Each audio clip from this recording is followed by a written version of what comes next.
Scaling and polishing. For many reasons, sometimes people aren't able to maintain the recommended frequency of dental checkups.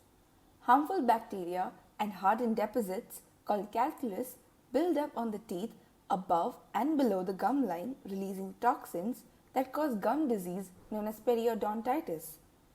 Over time, if periodontitis progresses, it can lead to increase in bleeding, receding gums, and alternatively receding bone tissue. Your doctor can recommend a procedure called scaling and root planing to remove these deposits from your teeth.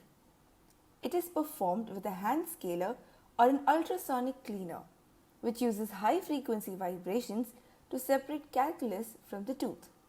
It may require multiple appointments to complete the process. Once all the surfaces are smooth, the teeth may be polished to remove the final material film that forms naturally on the teeth. Polishing is done using a slow speed handpiece with a soft rubber cup that spins on the end along with a special gritty toothpaste like material.